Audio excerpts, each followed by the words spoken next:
We want you to know that you're welcome to join us at 10 a.m. on Sundays. Please be sure to hit subscribe to receive our sermons. We can't wait to meet you.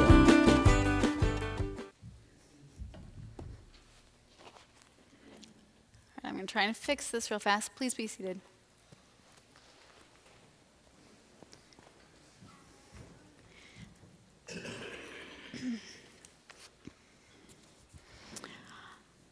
So, readings today, they're happy, aren't they?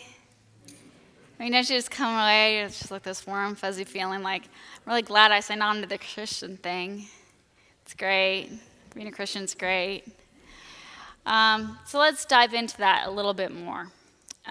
Because I think humans in general, we have kind of a tunnel vision that our time period is the only time period in which it's all been going to hell. Do you feel slightly comforted that even in Jesus' time, he's like, y'all, we're going to hell? In a handbasket. Like this, we're a mess. We're a mess, right? Do you feel slightly comforted by that? Because I think sometimes we get sucked into the narrative in the ethos, right? This narrative that it's all falling apart and it's awful and it's just terrible and there's literally no point in anything. I know one of the big fads right now is that millennials and boomers don't get along.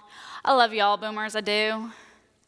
But anyway, I got in a conversation with somebody at work the other day.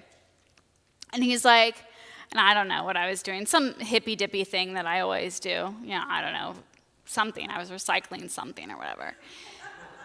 Just stupid. And he says to me, you know that's stupid. They're just going to throw that away anyway. And I said, well, you can't undo it now. It's too far gone. There's no point in even recycling.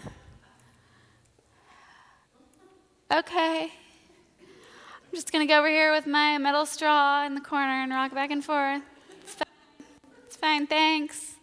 You go burn your tires. We're all but it was this moment of like, it's too far gone, there's no point in you even trying. And I was like, okay. And I feel like that a little bit in this gospel, right? You're with Jesus, and he's like, well, it's all going to hell. And you're like, well, that's good. That's good. But I think there's a comfort in that, because he's like, you're going to think it's going to hell. You're going to hear everyone around you saying it's pointless. Stop wasting your time. You're going to get exhausted. It's going to seem useless. Amen. It's the future, people. That girl going to recycle, and she's going to save us all. But we get this sense that we can change it, right? There's hope in this. There's hope because we get into this mindset that there is no hope. And we're surrounded by people who are like, there's no hope. It's time to look for a planet B so we can destroy that one. Yeah, that's a good idea.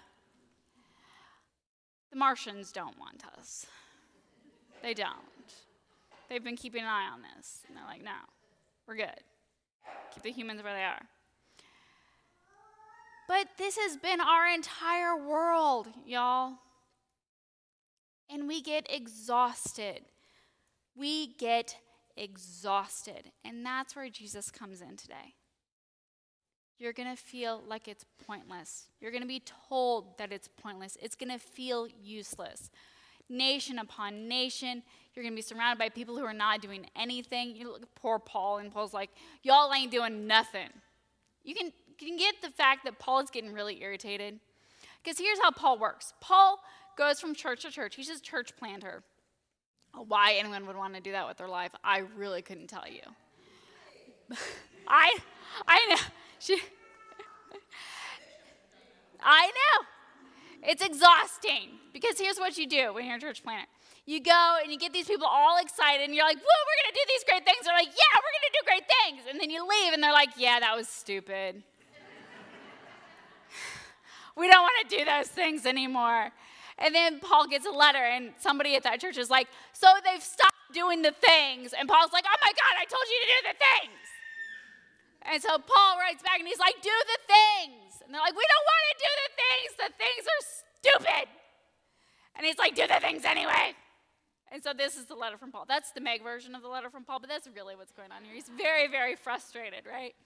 He's like, just be good Christians. Stop being lazy. Just do the things that you've been told to do. Like, be the gospel in the world, please. And they're like, yeah, but that's hard. Has anyone else ever noticed that the gospel is hard? It is. And if you haven't noticed that the gospel is hard, you're doing it wrong. Talk to me later. It's hard. So we got to write a lot of letters, and Jesus has really got to get people hyped up because it's hard. But I think the most powerful part of both of these passages from Paul and from Jesus is it's going to be okay. It's going to be okay. Don't be weary. Take a break.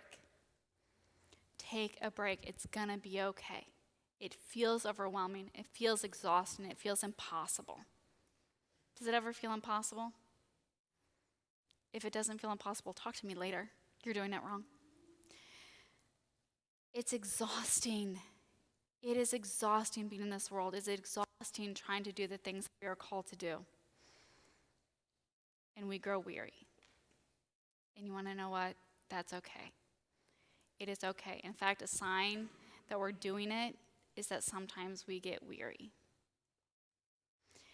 And I want us to sometimes feel weary because it means that we're trying. We're trying. And we're not 100%. And that's why we're all in it together. And that's why Jesus comes in and he's like, you guys, we got this. And sometimes one of us is going to feel weary and the other ones are going to carry on anyway. Sometimes Meg is going to be cuddled in the corner of their metal straw going, oh my God. But someone else is going to make sure that I recycle. And that's okay. And sometimes as a parent, you're going to lose it on your kid, and that other parent is going to come in and be like, it's okay, we got this. Or even better, a grandparent is going to come in and be like, it's okay, you go take a nap, we got this. Right? We need that. We as Christians need that. We have to be in community because what we are called to do in this life is hard. No, it's impossible. It is impossible and it's exhausting. But we are called to do it anyway. But here's the trick. We're not called to do it alone. And that is the beauty of this gospel today. So I'm not going to harangue us and tell us all the things that we should be doing and where we're failing, because let's be honest, we know that, don't we? We're pretty aware of where we're falling short. I know I am. And if I didn't, someone would remind me. We know that, right? We are sometimes our hardest critics. We know that the world needs to change. We know that we need to change. We know these things. And we're tired. And we're exhausted. And we're weary. And it feels impossible. And so today, I ask you to take a break. Take a deep breath. Take a deep breath. Because here's what I'm also going to tell you. Is it perfect? No. Are we making progress? Yes, we are. Now, that is not an excuse to stop. But are we making progress? Yes. Are we changing things little by little by little? Yes. Because guess what? The world that these people were talking about is different than the world that we're in. Some of the problems are still there, aren't they? But some of them have changed. You want to know why they've changed? Because people, even when they're weary, take a seat, take a deep breath, get empowered by the people around them, and they get up and they do it again. And that's what you and I are called to do. When we are weary, we take a break. We surround ourselves with people who can support us and understand us. We get up and we do it again. So brothers and sisters, take a break. Take a break today. Be surrounded by people who love you, care about you, support you. Do whatever it is for you that helps you when you feel weary. We all have our different things, right? We are as unique as we are individuals. What we need is unique to us. But you know what that is. In your heart of hearts, you know what helps you when you feel overwhelmed and weary and exhausted and fatigued and you can't do it anymore, and it starts to seem so dark out there, doesn't it? It starts to feel impossible. And when it feels impossible, know that it is possible. Together we do it. Never grow weary of doing what is right.